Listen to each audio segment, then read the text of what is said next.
How's it going, and welcome back to another video. Today we're checking out a brand new lens from Sony, and that is their 18-135 zoom lens.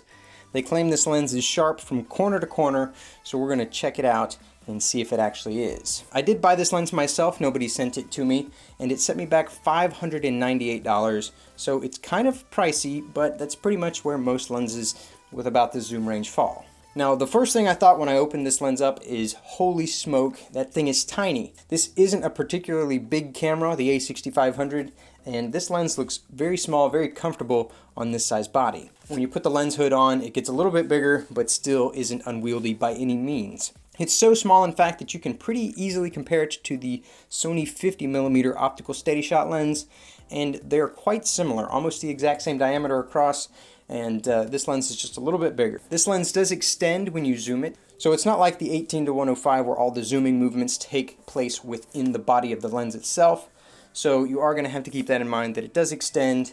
Some people don't like that for some reason. It's never bothered me. There's no problem with it creeping out. It's a very lightweight lens. It's made almost 100% out of plastic. There is a tiny little ring of aluminum around the end, and then it has got a metal mount on the back of it. So while this lens doesn't feel like it's about to collapse in your hands, it's not the most robust, confidence-inspiring metal lens that you can buy. It still feels like it's very well made, and I don't have any complaints about that. So one of the first things that I absolutely love about this lens is the mechanical zoom. You feel so connected with the lens that it has got actual mechanical zoom. You can easily jump back and forth to exactly where you want to go without having to worry about cranking on it and having it jump way past where you wanted to go or not go far enough. The 18-105 is got like a 4-inch throw. You feel like you have to crank that thing 5 or 6 times to finally get zoomed in all the way to 105mm, and it's a huge pain in the butt. And then on to the electronic side.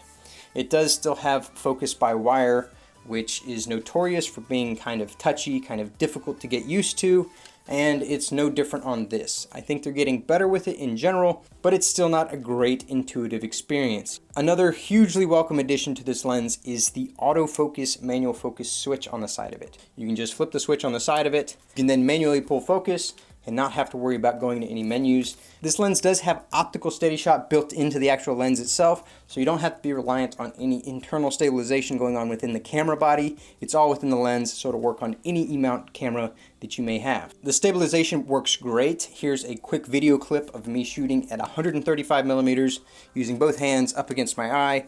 As you can see, it's very shaky, mostly because it's at 135mm, but it's just difficult to handhold steady footage.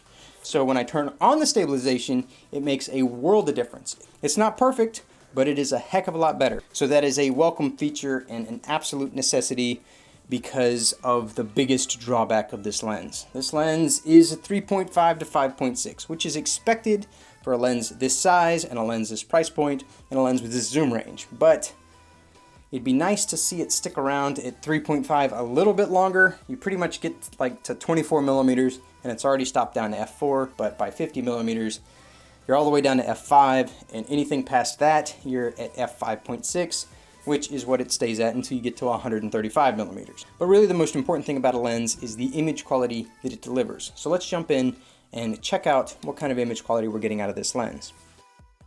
Okay, before we jump into this, I'm going to go ahead and address the elephant in the room, and that is this vignetting at 18mm. I'm almost 100% positive that that's just because it's a brand new lens and the profile hasn't been built into Lightroom to correct for this yet, but the vignetting is not apparent in camera when you're actually shooting, and the distortion isn't nearly this bad. For correcting it, you can just enable profile corrections, go to the Sony E-mount lenses, then you can pick either the 18-50mm or the 16-50mm, and that profile does a pretty good job of correcting the distortion as well as the vignetting. So I don't think the vignetting will be a permanent problem with the RAW files, but I'll be interested to see how they develop that and make that correction. So what does 135mm versus 18mm actually look like? So this shot here was at 18mm, and the next shot was at 135mm. So that's the kind of zoom you can expect out of this lens. I did one more here. This is at 18mm. Look at the Embassy Suites logo up here in the corner. And then we've got 135mm. I'm going to go ahead and leave the profile corrections off as we take a dive into the image quality.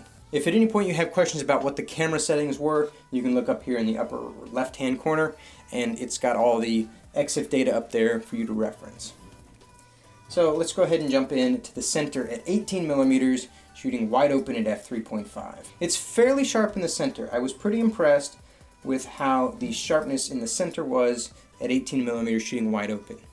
So then with 18 millimeters up in the corners, you can see that it softens up a bit, but it's still pretty good. It's not terrible, but I've definitely seen worse. Jumping to f5.6, you can see that the vignetting is helped, especially the general vignetting that you will get, not this harsh circle that you're seeing. And the sharpness improves a good bit as well. You can see that these rocks are very sharp at f5.6, and the corner sharpness is helped a lot too. You can see it falling apart a little bit in the extreme corners, but in general, it does a very good job. Down at f8, it gets even sharper, but the vignetting doesn't really improve at all. So then I zoomed into 50 millimeters or 47 millimeters, however particular you want to be about that. At 47 millimeters, or pretty much any zoom range between 25 and 100, the sharpness was very consistent across the entire frame. This may be where they're bragging about their corner-to-corner sharpness. It is consistent, but it is not the sharpest lens in the world.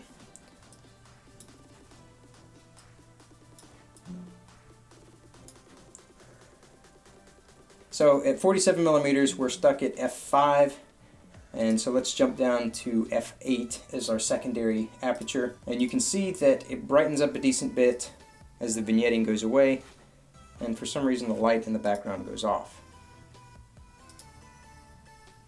At f8, it is absolutely tack sharp, and that sharpness pretty much goes all the way to the corners.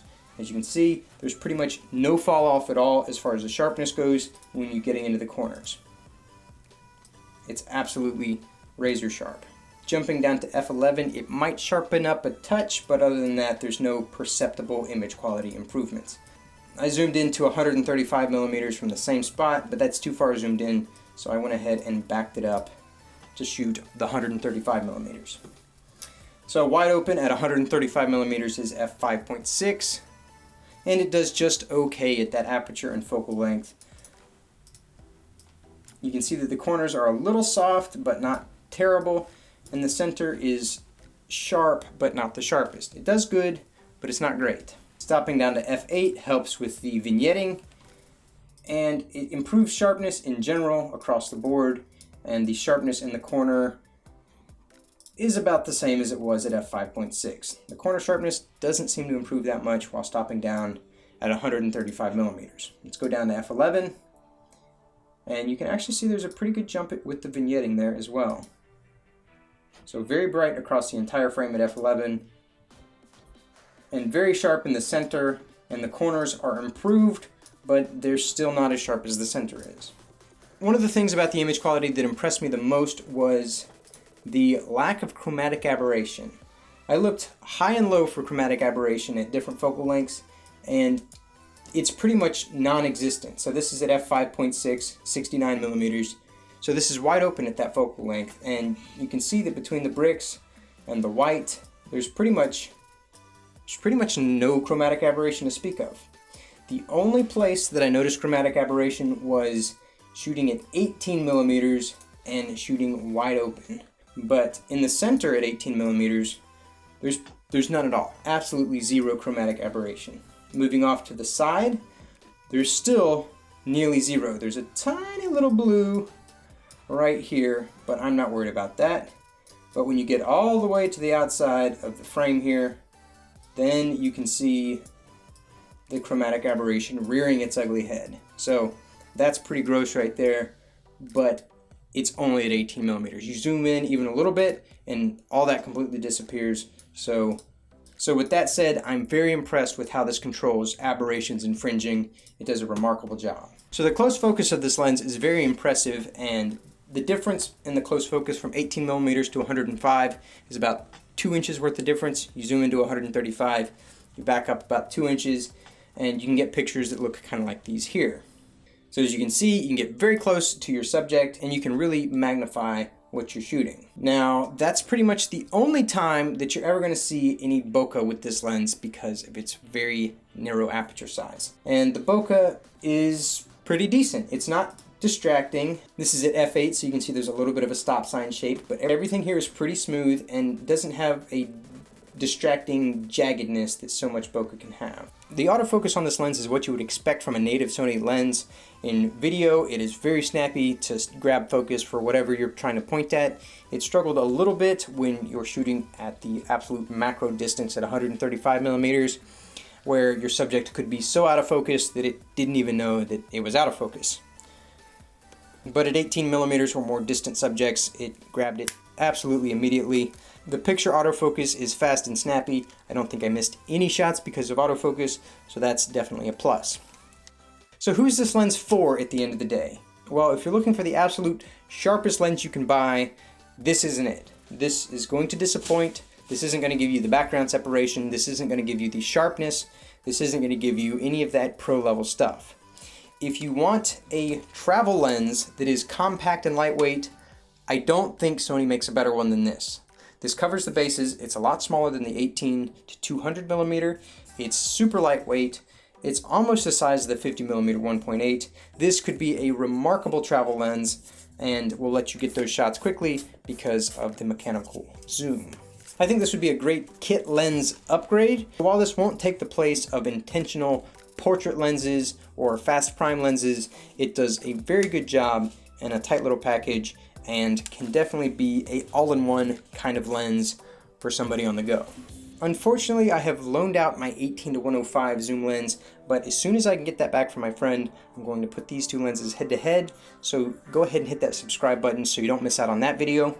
So if you guys have any questions about this lens, go ahead and leave a comment down below. I'll be happy to investigate any things that you guys may want to know. And if I missed anything in this video, let me know that as well so I can make sure I get it in my next video. But thanks for watching. Hopefully you guys enjoyed this video, and we'll catch you in the next one.